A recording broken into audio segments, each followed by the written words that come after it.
Saya Syafiqah. Saya Nurul Farazila binti Muhammad Ayub. Kajian kes mengejutkan 68,321 pelajar sekolah merokok. Sinopsis kes.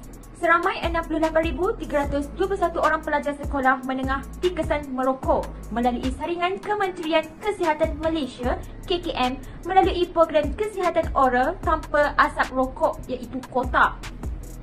Menteri Kesihatan Datuk Seri Dr. Zulkifli Ahmad berkata, peratusan pelajar sekolah menengah merokok berkenaan adalah bersamaan 3.7% daripada 1.9 juta pelajar sekolah yang disaringkan dalam program KOTA. Dr. Zulkifli berkata, dalam isu murid dan pelajar sekolah merokok ini, KKM berperanan dari segi penguatkuasaan serta saringan dan intervensi. KKM juga melaksanakan aktiviti saringan dan rawatan yang dilaksanakan oleh pasukan pergigian sekolah di seluruh Malaysia. Aktiviti saringan pasukan pergigian ini telah diselaraskan dengan aktiviti penguatkuasaan dan pihak kaunselor di sekolah.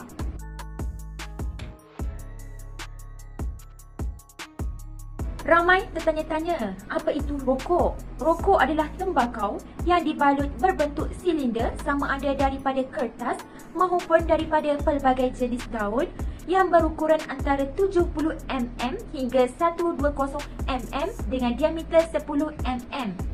Tetapi berlainan mengikut negara. Rokok dibakar pada salah satu hujungnya dan dibiarkan membara agar asapnya dapat dihirup melalui mulut pada hujung yang lain. Konsep permasalahan. Kegiatan merokok di bawah umur iaitu berlaku dalam kalangan pelajar sekolah menengah. Ini telah terbukti bahawa golongan remaja merupakan individu yang paling mudah terpengaruh dengan aktiviti merokok. Di fasa ini, seseorang remaja akan mempunyai sifat keinginan yang tinggi untuk mencuba dan akhirnya menjadikan mereka sebagai seorang perokok tegar. Faktor utama permasalahan. Yang pertama adalah sifat ingin tahu. Sifat ingin tahu merupakan faktor permulaan bagi perokok. Hal ini kerana timbul keinginan dalam diri seseorang remaja untuk mencuba perkara baru iaitu merokok. Mungkin sebelum ini, seseorang remaja itu hanya melihat orang terdekatnya iaitu ayahnya, abang-abangnya dan rakan sebayanya yang merokok. Oleh itu, diri dia sendiri yang mempunyai keinginan untuk mencuba perkara tersebut. Yang kedua adalah berpunca dari pengaruh rakan sebaya. Apabila telah mencapai umur remaja, rakan sebaya merupakan individu yang paling terdekat dengannya.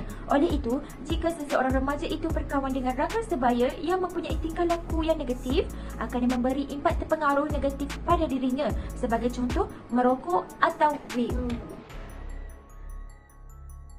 Yang terakhir adalah berpunca dari emosi. Sesetengah individu akan menggunakan rokok sebagai tempat untuk melepaskan tekanan. Masalah tekanan yang dihadapi oleh seseorang iaitu di rumah ataupun di sekolah boleh menjadikan seseorang remaja itu mendekati rokok. Sebenarnya, rokok lebih memburukkan keadaan kerana individu yang merokok akan mudah marah dan sensitif ketika fasa kehilangan nikotin. Oleh itu, mereka akan segera mencari rokok sebagai jalan penyelesaiannya. Kitaran buruk ini kemudian berulang dan berulang. Kesan merokok kepada diri dan orang lain. Setiap sedutan membawa pada. Merokok boleh membawa kepada pelbagai masalah kesihatan. Kesan merokok bukan sahaja memberi kesan buruk kepada diri sendiri, malah kepada masyarakat sekeliling juga. Antara kesan tabiat merokok adalah asap rokok boleh menyebabkan kanser. Pertubuhan Kesihatan Dunia telah meninjau kebimbangan yang serius berhubung dengan tabiat merokok dan kanser. Penggunaan tembakau ini didapati bukan sahaja meningkatkan risiko kanser pada bahagian paru-paru, tetapi kepada bahagian tubuh yang lain juga seperti kepala, leher, undi kencing dan buah pinggang, uterus cervix, payudara dan kolon. Selain itu, perokok pasif iaitu orang yang tidak merokok tetapi terdedah kepada asap rokok orang lain juga terdedah kepada risiko masalah kesihatan yang berbahaya. Antara mereka yang selalu menjadi mangsa adalah wanita. Masalah ini telah membawa kepada kelahiran bayi peramatang akibat dari sifat pentingkan diri oleh lelaki.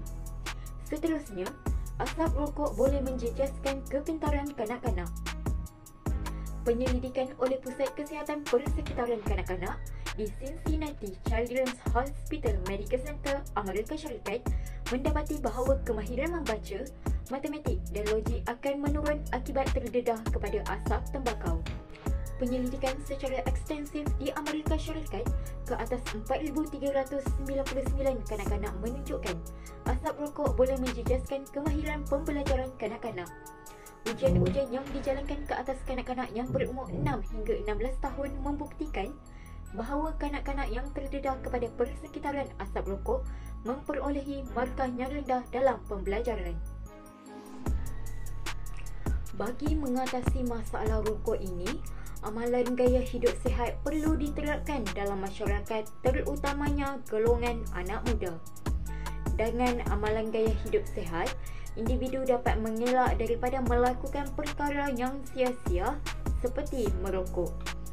Seterusnya, kempen seperti Perangi Rokok yang dijalankan oleh badan kerajaan dan badan bukan kerajaan NGO harus dipergiatkan dengan lebih aktif agar masyarakat lebih cakna terhadap bahaya asap rokok kepada kesihatan diri dan orang lain. Pendidikan tentang bahaya rokok juga perlu disampaikan kepada kanak-kanak dan remaja sebagai langkah pencegahan awal ketagihan merokok yang pastinya akan membawa kepada pelbagai masalah disiplin yang lebih serius dalam kalangan golongan anak muda ini jika ia tidak dibendung dengan baik.